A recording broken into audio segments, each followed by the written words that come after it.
عليكم السلام أحبتي، أهلا وسهلا بكم في برنامجكم ملاحظات قرآنية، وهذه الحلقة رقم 907، وندخل فيها المحور الأخير في موضوع الحديث البائس من رأى منكم منكرا.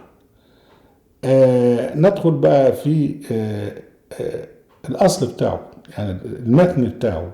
من رأى منكم منكرا، الموضوع ده جه منين؟ يعني لأنه لم يرد قبل ذلك. هو الحقيقة الأصل بتاعه جاء من موقعة مشهورة جدا حصلت في عصر الحجاج ابن يوسف عام 83، اسمها دير الجماجم. أصلها إيه بقى؟ الحجاج ابن يوسف الوالي الأموي اشتهر بالقسوة المفرطة في قتل المعارضين، وكان طبعا الناس اللي ضده كانوا يطلقوا عليهم بقى، الناس المتدينين يطلق عليهم القراء، والناس اللي هم مثقفين. وبرضه اشتهر الحجاج باضطهاد الموالي اللي هم الفرس، وهم الأكثرية الساحقة للسكان في العراق وفي فارس. وبعث جيشا للفتوحات في الشرق، يقود هذا الجيش محمد عبد الرحمن بن محمد بن الأشعث. الأشعث بن قيس ده كان من أتباع علي بن أبي طالب، وابن محمد يعني فرط وخان الحسين، وبعدين وطبعا انضم إلى عبد عبيد الله بن زياد، وبعدين الحفيد اللي هو الأخ عبد الرحمن ابن محمد بن الأشعث أصبح من قواد الحجاج. والحجاج أرسله على رأس جيش ليحارب رتبيل اللي هو كان ملك في حتة اسمها يعني تعرف الآن في أفغانستان.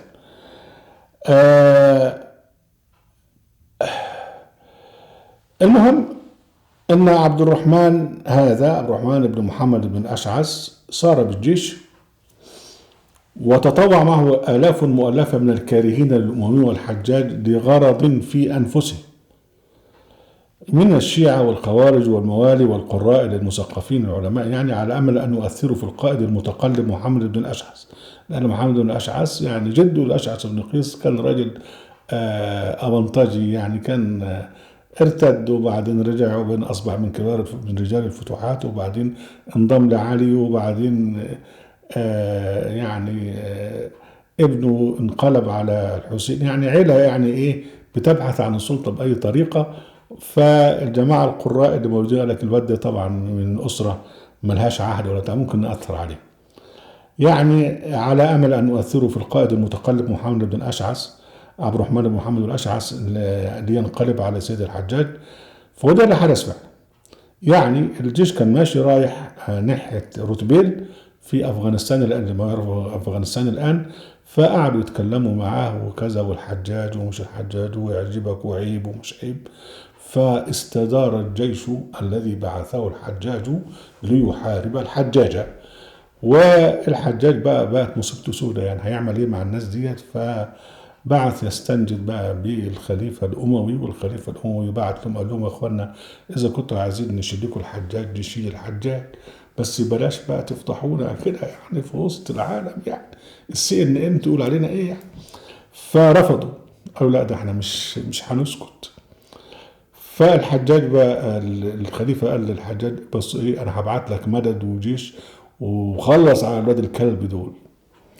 فقامت بقى معارك فظيعة جدا بين جيوش الحجاج وجيش الجماعة الثوار دولي، ودي معارك اسمها معارك دير الجماجم، لأن الحجاج لما غلب وانتصر يعني أقام أهراما من جماجم أولئك الناس، وكان الأسرى اللي كل واحد منهم يعرض على الحجاج، إذا قال إن هو كافر يسيبه، ما قالش لم يقل إن هو كافر يقتله. القصة دي يهمنا في إيه؟ يهمنا إن فيها أول متن لحكاية من رأى منكم منكرا، ما اتقالش قبل كده في التاريخ، ولا الراجل طبعا عايش بنايم وبصحى في التاريخ. ما اتقالش الكلام ده قبل كده خالص. هو اتقال بقى عن طريق مين بقى؟ واحد اسمه فقيه مشهور كان في الوقت ده اسمه عبد الرحمن ابن أبي ليلى، وكان معروف بتشيعه. خطب في الجيش يحرض على قتال الحجاج، فقال: يا معشر القراء، إن الفرار ليس بأحد من الناس أقبح منه بكم. إني سمعت عليا ابن أبي طالب يقول يوم لقينا أهل الشام في صفين: إنه من رأى عدوانا يعمل به ومكرا يدعى إليه فأنكره بقلبه فقد سلم وبرئ، ومن أنكره بلسانه فقد نال أجره وأفضل من صاحبه، ومن أنكره بالسيف فذلك الذي أصاب سبيل الهدى. ده هو الأصل اللي اتعمل منه فيما بعد: من رأى منكم منكرا فليغيره وما اعرفش بيه. لكن المهم هنا ان ابن ابي ليلى ده الفقيه الثائر اللي قال لك: انا سمعت من علي من راى منكم كذا كذا كذا، ما قالش ان انا سمعت ده من النبي، انا سمعت من علي. واحنا بقى لو كان علي قال هذا الكلام فعلا، علي بن ابي طالب اتعملت له بقى الايه الوصايا والحكم والاقاويل بتاعته ومنهج البلاغه والمش عارف ايه، غير التاريخ بتاعه. تدور في ده كله مش هتلاقي الكلام ده. يعني اذا الكلام ده اللي عمله الاستاذ ابن ابي ليلى عمله من دماغه عشان خاطر يحرض الناس على قتال الحجاج بن يوسف. يعني كان ممكن طبعا نقول حاجات تانية، لكن هو لكي يحمس الثوار فنسب هذا القول إلى علي بن أبي طالب. مرت الأيام ودارت الأيام على رأي أم كلثوم، وجاء عصر المتوكل العباسي والجماعة عايزين حديث.